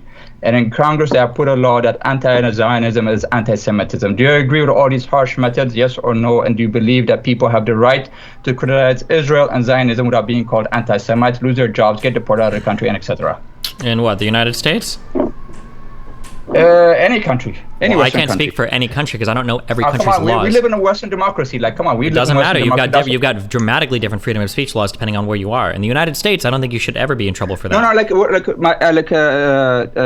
Destiny. I'm not asking you about the laws. I'm talking what is right and wrong. You know, it's what not is about right and law. wrong is going to be in accordance with the particular laws you have. I think everybody should be able to eat pork and beef, but I wouldn't go to Saudi Arabia or India and tell you what you should be allowed to eat. I mean, I can only speak for laws in the United States. I think generally speaking, you should be allowed to criticize other countries. That's a pretty important freedom to me. I think you should be allowed to criticize Israel. I also think you should be allowed to call people the N-word or go out and make the Nazi salute if you want as well. But in a lot of Europe, those things are illegal too. So I don't know. When you ask me as an American, I give you the perspective on my laws. But when you talk about like laws and the right to criticize certain countries, I mean, I don't know what the laws in a lot of European countries are like or why they're structured the way they are. I can only tell you from the perspective of an American what I think our laws should be. Anglo-Saxon countries. Okay, so I'm going to be totally honest. I don't even know what Anglo-Saxon means other than like British. I don't know what. Well, like, you know, the descendants of the Anglo-Saxon, which is America, Canada, UK, and Scotland, and Australia. I can't speak. I don't. For instance, I don't agree with the UK's. I think that their slander and defamation laws are insane. I also think that the hate speech laws that exist in the United Kingdom are insane. But that's their country. If they want to run that the way that they want to run that, that's up to them. I'm not here to speak for. I'm not here to complain about British freedom of speech laws. It's just not in my place to do so. I'm an American. Okay, like we're talking about like what Israel and Palestine, which is I mean, I don't know, even like it's totally different from any Western countries. But you know, we're talking about that what is right and wrong. So it's not about the laws. It's about like if slavery is happening somewhere across the world, I don't even know where it is. Like we would call it is wrong. As child trafficking is happening like across the world, you know, I don't care what the law says. I would say it is wrong. So, I think child trafficking and slavery are things that I think should obviously be wrong in every country. Yes. Okay, yeah, exactly. So that's what I'm saying. So can we speak about as Westerners who like what do you call it? You know, that live in the Western world, and you know, can we talk about like as a Western collective of freedom of speech in the Western countries, if it is okay to criticize Israel, yes or no? I generally think it should be. I just don't know the freedom of speech laws. Like I don't even know what people are getting in trouble for in other countries. Okay, let's go to America. Okay, if you don't want to go to other countries, America. Well, how about this? Give me an example of somebody who's gotten punished for just being critical of Israel in a European country. Well, I mean, I can give you like what do you call it? Specific example, but like in Germany, in the new law, like I mean, I don't know, like I think it's the president or something. I don't know the hierarchies of their Bund, as they call it, as their parliament. But I think it's their president. He came out and said, or prime minister, he came out and said, look, if you're criticizing Israel, you know, you can there's no room so you're for telling that. me if I go look up right now in Germany, you're telling me that there is a law that says you can't criticize Israel in Germany? No, they're not. It's not like what they call it. It is basically what it is, but they're what they call it. That's not how they put it, but they're basically saying that though, because what they said is anti-Semitism has no place over here. Saying anti-Semitism has no place over here is not the same as making a law saying it's illegal to criticize Israel. No, but they're making new laws though. Like, you know, if you're going to what new laws? If you're getting naturalization, like for example, you're an immigrant, yeah, you're going to Germany, naturalization, they're going to ask you, what do you think about the state of Israel, huh? And and then do you think it has the right to exist? And you have to write I don't even know what the question is, but like they're going to ask you about Israel and what do you think about Israel? And if you make those answers wrong, I don't know, it's up to them. And they think you're anti-Semitic, get the fuck out. So I think so wait, anti-Semitism or anti-Zionism or anti-Israeli? I mean, like right now it's all intertwined. I don't know what. Well, there's two different things here. Like I can understand a country being opposed to anti-Semitism, but that's different than anti-Israeli. But that's the problem nowadays, though, because if you criticize Israel, you're anti-Semite. But you said that they were blocking anti-Semitism, or what was it? Look, people are making protests against Israel. They blocked that. About what they're doing in Gaza. Okay, who's blocking? Okay, who's blocking protests right now? Well, France tried to do it, didn't work out, and Germany did it. I think it worked out. They're arresting people, and what they call it. I think also kicking people out, deporting certain people if they're doing protests against Israel and speaking out against Israel. Okay.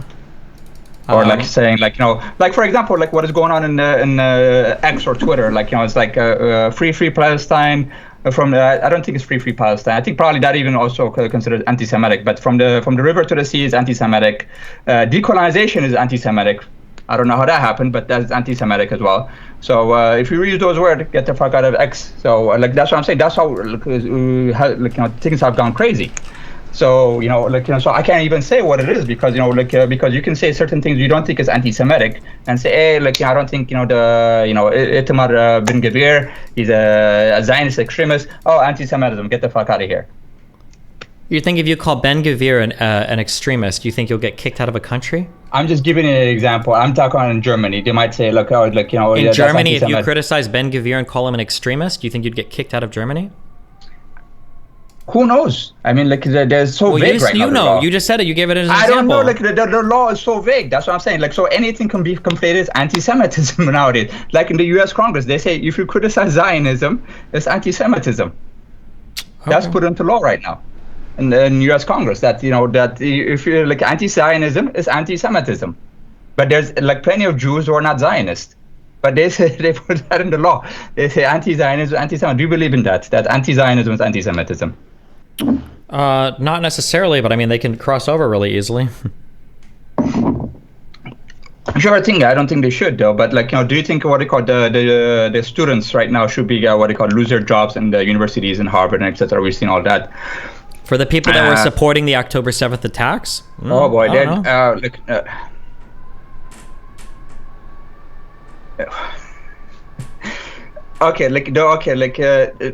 didn't say they were supporting October 7th attack, but moving on from that one, what about the ones that are protesting right now and saying free Palestine from the river to the sea, and what else they're saying? Decolonization or intifada. You would have to. I don't. You're speaking like such general statements. I don't even know what we're talking about. I'm not sure what we're. Yeah. Okay, a lot of people from the Harvard schools and etc. are losing their jobs, losing internships. Okay. Because they support Palestine. Was it because of supporting Palestine, or was it because they wrote a newsletter where they were supporting the October 7th attacks? They're all lumped in together, man. That's what I'm saying. Are you sure they're all lumped in together? Or are you sure they weren't explicitly supporting the October 7th? Okay, I'm pretty sure they were supporting. They're all lumped in together. They're not making any differences about or even people that are in Canada or other news channels. They lost their jobs because they were supporting Palestine. They didn't say anything anti-Semitic. They were criticizing. Who lost their job just for supporting Palestine? Give me one case. Let's go over it. We can read it right now. Susan Sarandon. Not lost her job, but lost her agency. Okay. Susan Sarandon. Is this a student at Harvard? No, come on. Susan Sarandon is an actress, man. Come on. Oh, this is an actress. And what happened to her? She got let go by her agency. She was let go by her agency. What did she say? What were her statements? I don't know. She went to she went to a pro-Palestinian rally and did a speech, and then there wasn't anything anti-Semitic that I can discern, but but she supported Palestine. She said what they're doing is wrong, and and genocide and etc.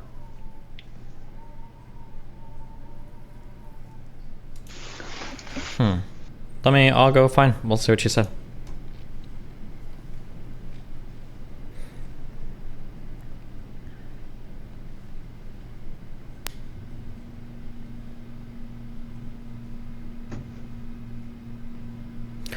On Thursday, it seems like she shared a video on X/Twitter in which a Norwegian doctor talked about Israel's alleged systematic man-made slaughtering of patients at Al-Shifa, the Gaza Strip's largest hospital. The doctor also described an unprecedented attack on a civilian society occupied by one of the most brutal and ruthless armies in the world, a clear reference to the Jewish state and the IDF. The physician who worked in Al-Shifa also accused Israel of racism.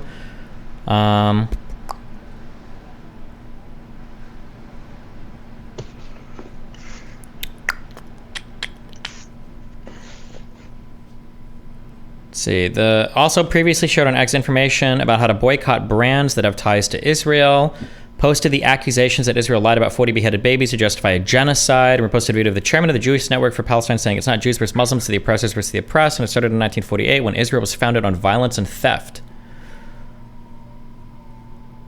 Sarandon's posts against Israel during its war against Hamas, such as accusing the Jewish state of apartheid and committing a Gaza Holocaust, go as far back as October 8th, just one day after Hamas terrorists killed 1,200 people. She didn't condemn the Hamas atrocities and instead posted a message on X that called Gaza an open-air prison and shared the hashtag Gaza genocide. Okay, so Yeah, none of it, like, I don't think is anti-Semitic. No, like, I mean, anti-Semitic. I don't know if I would say it's anti-Semitic or not. It's heavily anti-Israel for sure. It's Okay, so it's definitely anti-Israel partisan. is okay. Sure. Anti-Israel is okay. Yeah, like Okay, wait, anti-Israel hold is on. not. I don't disagree with you. Anti-Israel is fine, sure. Yeah. However, nothing legal happened to her. Apparently, her agency dropped her. Yeah, but what I'm trying to say though, like a lot of people are losing their job. What they call it, like even being docs and etc. Like especially students, and being told they won't be got hired and etc. For supporting what do you call it, for supporting Palestine. And even Dua Lipa, like I told you, Charbu Harbu, they were telling her like they want to put a bullet in her head. Mia Khalifa, they're going to put a bullet in her head. I mean, just because we're of mixing out a whole bunch of different things right now. I know, but no, just these are people. I'm just saying that what people that are apparently supporting Susan Sarandon also said Jews are getting a taste of what it feels like to be a Muslim in this country. She was saying that American Jews have it coming, that we don't deserve to live free from harassment and assault. No, sorry, that was an added thing. So it was the Jews are getting a taste of what it feels like to be a Muslim in this country, who are so often, what was this? So often subjected to violence. Oh, after October 7th. Yeah, I think if an agency wants to drop her for this, I mean, it seems like, yeah, I don't know if I necessarily disagree with them doing this. I think that right after October 7th terrorist attack, I think I'd probably be pretty wary of working with people that are making basic, what seem to be like pro-Hamas statements. But it's not like her statements were just random, like, pro-Palestinian statements. It's not like her statements are just random, like, anti-Israeli statements. Like, it seems like these are pretty pointed statements. And there's no law or anything tossing these people out. It just seems like an agency decided to stop working with her because her statements kind of sound like she's supporting Hamas, which I think is fair. I know, but right now there's a law though in Congress saying that anti-Zionism is anti-Semitism, and there are laws in Germany as well that like what they call that, like, you know, if you're trying to get naturalization or trying to live there, they're going to ask you, hey, what do you think about Israel? Huh? Do you think Israel is a cool country, bro? Sure. You know, I don't know about those German laws. If those German laws, I'd probably oppose that, but I don't know what Germany's immigration system looks like. But I mean, I would, yeah. Yeah, but don't you think that is what they call excessive, like, you know, to people? And do you think people should criticize Israel if they feel like it and if they are doing wrong? If you want to criticize a country, I think you should always be able to criticize a country, of course. Yeah, okay. So, okay, we agree on that. Are you yourself afraid to criticize Zionism? No. Okay. Do you believe Zionism is perfect and there's nothing to criticize about it, or you don't want to criticize Zionism? I literally, earlier in this conversation, told you that I disagree with the settlements, which are heavily driven by the most extremist type of like Jewish rhetoric, like Zionist and religious rhetoric. So I mean, it seems like a criticism of Zionism to me. No. Okay. Anyway, all right. We'll take that. Okay, and what to say? Yeah.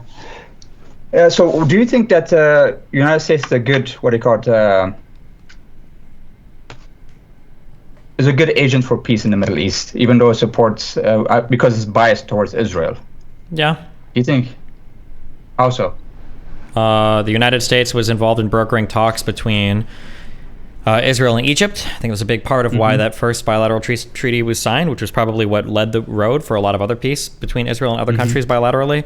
The United States works closely with Saudi Arabia. Saudi Arabia tries to pursue peace with Israel, and the United States was involved in the Abraham Accords, where they also tried to pursue peace in other Middle Eastern countries with Israel. And the United States, was Clinton with the Oslo Accords and the Clinton parameters in the Taba Summit, like also tried to pursue peace in the Middle East with Israel. So, yeah.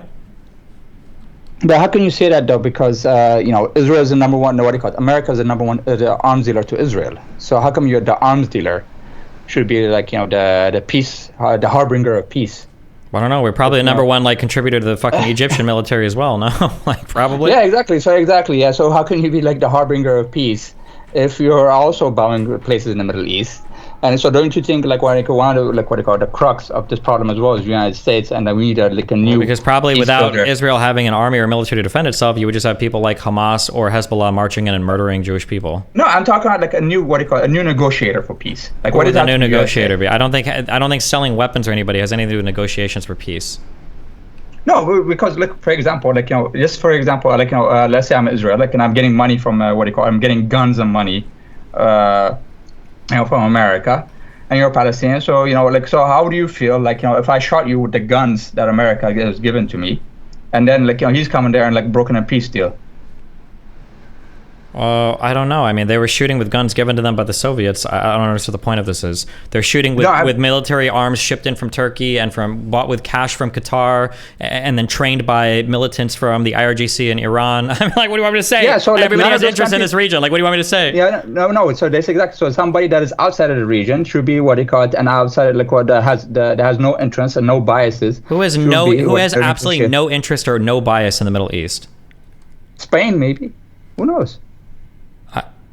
I'm thinking probably not. Considering, you think countries that are going to be part of NATO aren't going to be seen as being like puppets of the United States? Okay, China. Why not China? I thought you just said Israel was selling military secrets to China. Do you think anybody would want China to be negotiating these things? I mean, I'm pretty sure there's countries out there, but it's better in the United States at least, because that's the number one arms dealer. And that's the problem with the modern world nowadays, because all the negotiations are done by the powerful countries, by the people that have the military powers and etc. The negotiations are done by the powerful countries because nobody cares if the Ivory Coast is sanctioning peace between Israel and Palestine, right? Like it has to be a powerful country to ensure that the negotiations are backed by something, right? Yeah, but for example, Bill Clinton ushered in peace with the Good Friday deals. Oh, no, I'm talking the Northern Ireland problem. Okay. The Good Friday deals between Ireland and UK, between the Northern Ireland, IRA, and UK, because they didn't have vested interest. They weren't selling weapons and etc. But at this point, though, after them bombing the Middle East, several countries as well, and being pro-Zion, having several pro-Zionist people that work for them, like we've seen Stewart guy. Harassing a kebab guy in New York City, calling him like he's raping his kids and etc. And tell him 4,000 kids is not enough. I think we need a new negotiator there. I mean, because I don't care if it's not a Western country, but I think America being the sole negotiator of everything, whether it's war and peace, has been not just Israel, actually, not just Israel and Palestine, but for a lot of things has been fucked up, because you can't have the guy that's selling the biggest arms dealer and the biggest murderer as well being the peace negotiator. That doesn't make sense to me. Okay. Well, if you can find someone else you think is better to negotiate it, then let me know. I mean, sure, we can find. All right. Before we go, how do you see yourself as do you see yourself as a progressive or liberal? Because I never get your politics. Probably progressive / liberal, somewhere in between there, somewhere around there. All right, but because I don't know, man. Because you seemed a lot of the times somebody like Douglas Murray or what's that, Milo Yiannopoulos and etc. Have alternative the bedroom lifestyles, but but politically are basically pro-Western, Western chauvinist, that kind of stuff. It's a really weird way of putting my politics. I don't know what you mean by saying I have pro-Western foreign policy. I mean, probably largely. I mean, there's going to be things that I think America does well with foreign policy, like interventions in Bosnia. There's going to be things I think we do poorly with foreign policy, like the occupation of Iraq and Afghanistan. There's going to be things that we support that I probably agree with, like Israel and Ukraine. There's probably going to be things that we support that I disagree with, like our actions in the 60s and 70s in South America, or intervention in Vietnam. I mean, I don't know. It depends on. I mean, do you think I'm going to have a per conflict view. I'm not just going to have a blanket America good or America bad when it comes to criticizing or supporting American foreign policy. All right, because a lot of things I saw, because I don't know, you seem very comfortable with Nick Fuentes and what's that other guy? What's that neo-Nazi leader? Richard Spencer. Richard Spencer. Talking about people that I've debated dozens of times on my stream before. I don't know. It didn't seem like you're debating with Richard Spencer. It looks like you're very comfortable with him. You're agreeing a lot of stuff about American supremacy and etc. I mean, I would agree that America is a good country. I mean, there's probably things in the fucking what do you call it? The My Struggle, Mein Kampf. I'm sure I could probably read some things in there, but agree with it doesn't make me a Nazi. Are you saying you wouldn't agree with a far right person on any topic at all? No, I would agree with him on certain topics. Can you give me an example of something that Richard Spencer or Nick Fuentes said that I agree with that makes it seem like my views are similar to that of a Nazi? Did I say you're a Nazi? No, but you made it sound like I was comfortable with their views. I'm very curious what views No, they I say espouse you're that I agree comfortable with. with that. No, I look, no, because I think there are Western supremacists as well, but like maybe like far right Western supremacists. Western like, supremacy. I think the West is really cool. I think in some cases better than some of the other countries. Yeah, of course. But I'm also from the West. I'm sure if I go to talk to anybody from like an Arab or Muslim theocratic country, they're going to tell me that their theocracies and their Sharia law is superior to the degeneracy of the West. I'm sure they'll probably feel that way too. It's not surprising at all that somebody from a particular region of the world would think their particular region of the world has better values than other regions of the world. Is that surprising? No, but like what my problem with you is like you say you're progressive and etc. But like but like what like when you meet like people that are like very like far right or etc. You're like you're basically having like I don't know playful like a playful date with them. Yeah, my politics can be quite different from another person, but it doesn't mean I have to be screaming at them the entire time. I've disagreed with basically every single thing you've said here. I think our conversation's been fairly friendly, even if we've been adversarial. But I don't see what that has to do with anything. But do you believe like in any leftist revolutionary that like do you have idolize any leftist revolutionary? Absolutely not. I'm not a leftist. I'm a liberal. I'm a capitalist. I'm not a socialist or a communist ever.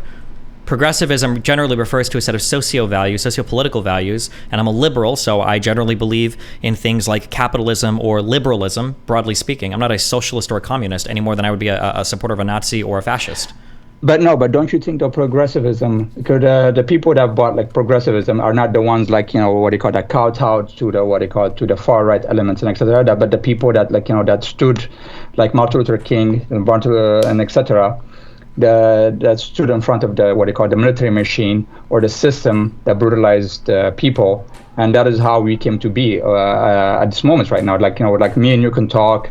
There's like freedom. I don't speech, disagree. Martin Luther King was a liberal. Martin Luther King was not a socialist. I don't know what the point of any of this is. He was not a socialist, but he was a radical. He was not a liberal. He was a radical for his time, sure. Yeah, but like he was not a liberal. Or like so, like a lot of progressive stuff happened, like because like the French Revolution, etc. Okay. Yeah, but that's what I'm trying to say. Like because you're progressive, but like I'm just saying though, because I think the problem with you is like because you keep kowtowing to the people, like or like give the benefit of the doubt, the imperialists or people that have all the power and the money and etc. Like like. And do you think that they would do us a good benefit if we just kowtow to them? I don't think we should kowtow to anybody. But when I look at a secular democracy that has achieved pretty amazing things in the past 75 years, and I compare that to a Islamist, Sunni extremist government that says that they want to destroy all of the country of Israel and have spent the better part of the last 20 years digging up water pipes to shoot rockets into a civilian population, it's pretty easy to take a side there unless I'm willing to do some insane mental Olympics to justify the infinite launching of rockets from the Gaza Strip. But so do you think South Africa was a democracy as well, and the people that are fighting against were vile people and etc.? South Africa was a type of democracy, but they also had an apartheid regime where people were systematically disenfranchised of their rights based on their race. The ANC is not the comparison you're looking for. The ANC explicitly did not try to target civilians. The ANC explicitly only tried to target government infrastructure. You keep making these comparisons to like the ANC. Do you agree that people in apartheid South... Hold on. Do you agree that... I don't care. I'm going to ramble for a little bit because you rambled over and over again. People in apartheid South Africa were being oppressed by the government. They couldn't run for office. They were sometimes shipped out to... I don't remember the name of the places, but you had black people that were shipped out to live in whole other villages and ethnically cleansed from places that were systematically deprived of rights as a rule of law from the government. And the same thing existed in the United States of America. These were people that were brutalized. These were people that were lynched. These were people that were repressed. These were people that were ethnically cleansed. Guess what? The ANC didn't fire rockets into civilians all day. Guess what? Martin Luther King didn't build rockets and shoot it all day. These people advocated for largely peaceful movements. They didn't just agree in movements that didn't have violence. They agreed explicitly in the principles of nonviolence. And guess what? The ANC persevered in South Africa. The entire world supported them. Martin Luther King persevered in the United States, and we got civil rights, and the entire world supported him. There's a reason why the Palestinians are not being supported by the entire world, but are only being supported by the Muslim bloc and dumb kids in the West that don't know anything about the situation on the ground. So I think that just like the black people, unless you think black people are better than Middle Eastern people, I think that black people that were being brutalized in South Africa were able to peacefully resist the South African government under Nelson Mandela and accomplish peace and equality for the people, largely. And I think that people in the United States under Martin Luther King did the same. I don't know why you think Palestinians can't do that. Clearly, there's a difference between people in the West Bank and the Gaza Strip. The West Bank people, despite the activities might happen over there, are largely more peaceful than the people in the Gaza Strip, and their living conditions are better as a result. That's not very surprising. So I think that we can advocate for the people in the Gaza Strip to act like the people in the West Bank, and their living conditions would probably be better too. There's a reason why there's an embargo in the Gaza Strip, and there's not one in the West Bank. So you think like the people in the West Bank are living in champagnes and chandeliers and living a good life? So that so that's the ideal life that people. Do you think people in the West Bank are living under the same conditions as people in the Gaza Strip? But what does it matter though? Like so, it does. It absolutely matters. I'm sorry. Do you think that chandeliers so a house slave is better than a field slave? Okay, so that's what you're saying. So if you're a good slave, yeah, you can live in the house. You can be living a good slave, yeah, and then you can wear clothes. Maybe I don't know, clean the kitchen, etc. And not live in the field. So you're telling them okay, so if you're being good. You're not going to live you're not going to suffer the same problems as a field slave, but you can live in the house and become a house slave. So that's what you're advocating for the Palestinians. Be a good boy, be a good slave, and then you live in the house. So that is your your solution for the Palestinian thing. Is a house slave better than a field slave? A living condition, yeah, probably, yeah. So, but that's not what I'm advocating for people, though. That when you're an anti-abolitionist for slavery, I'm not going to say, hey, look, man, be a good slave, and then you can live in the house, and that's how all you should all you field niggers all you that you should strive for living in the house. So that's what sure. you be. Let's say that I buy this the example of the comparison. You said a house slave is better than a field slave, right? When people like Frederick Douglass or American black abolitionists were writing and learning how to, proliferate pamphlets and everything else to free people, do you think they learned from house slaves or do you think they learned from field slaves how to read and how to write? House slaves, probably. Okay, so listen, even if I go with the most ridiculous example, wouldn't it be better to have all of the Palestinians be house slaves? Because if you're a house slave versus a field slave, you're one step closer to freedom. Wouldn't that be the path we'd want to walk on? But okay, all right. So yeah, but what happened after the house slave learned though? For example, Toussaint Louverture in Haiti, they started a revolution. So they didn't stay a house slave. So that was not the house slave. Being a house slave is not the end goal for freedom. No one said it's the end goal, but right now the living conditions in the West Bank are better than the living conditions in the Gaza Strip, and it seems like that's largely because in the Gaza Strip. But we're not talking about easing the wounds, man. We're talking about curing the disease. And that's what I'm trying to do. I'm trying to say, curing the disease and having freedom for people and stopping the humiliation and and degradation of people and the death and the spiral of death and destruction that's going on. Sure. In the Middle Okay. East. Yeah. Then more freedom. Okay. Well, who do you think lives a better life? Do you think Palestinians in the West Bank live a better life, or do you think Syrians live a better life on average? So look, hey man, I can do you say think this Palestinians in the West Bank live a better life on average, or do you think people in southern Lebanon live a better life on average? Do you think people in the West Bank who are house slaves apparently live a better life on average, or do you think people in Yemen live a better life on average? With this kind of talk, you're throwing out everything that even George Washington fought for. So you're saying we shouldn't even fight over the British, man. Okay. I think it's telling that you don't answer a single question I ask, and you always respond with another diatribe, another question. Okay, all right. I'll answer your question. Okay, yeah. I'm just saying, I think it's silly. I think it's the answer is obvious. The people in the West Bank have better living conditions than the people in Gaza, and the steps to freedom are going to be led by Palestinians like those in the West Bank and hampered or hurt by Palestinians that are in the Gaza Strip. I think it's super easy. It's very, very easy, very logical. Anybody would be able to say that. Obviously, that's true. So, all right. But one last thing I want to say though before I go though, just ANC might not have fought, but as you see in the border, ANC also has fought with soldiers outside with the borders of South Africa. But as we have seen the border wars, it was a brutal war between several countries and in the borders of South Africa. But what's the name of this war? I can look it up. I'm sorry. The border wars. The border wars. South Africa. Okay. Yeah, 23 years. Yeah, with even Cuba going into it. Cuba supporting the Angolans and what do you call them? Botswanans, or I think forget what what country was it? Cuba was supporting two countries. What does this have to do with anything? So yeah, the people fought. I'm just saying, the South African regime didn't wasn't the people didn't shuck and jive and sang songs and etc. No, it sounds like a fought. country that was fighting for independence. Yeah. Yeah, people people fought. The MPLA fought. and other organizations fought. So I don't know all their names, but yeah, all of them fought against South Africa with aid of the Soviets, aid of the Chinese, aid of the Cubans, especially who put like what do you call it, boots on the ground. So that's how the South African regime like ended. Like because like they were facing a lot of pressure from outside as well in this border. So it's not just like that was peaceful like and then like everything ended. So that's what I'm trying to tell you. That is ahistorical as well. What you said about South Africa. We were talking about ending apartheid in South Africa. But like, how do you think apartheid ended? Like, what do you call? They negotiated with Cuba. Like Fidel Castro, like what do you call, helped negotiate the freedom of Nelson Mandela. Okay, I don't know enough about the ending of apartheid in South Africa. You're telling me it was a result of these border wars? Like that was like a significant part of it. Yeah. How much of a part of it?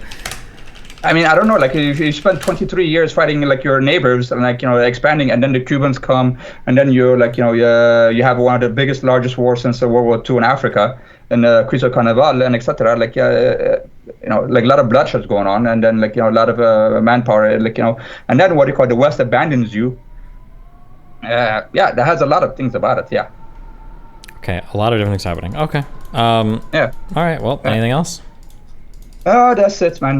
Nice talking to you, man. All right. It's a heated combo, but I appreciate it. Thanks a lot. Bye. Bye.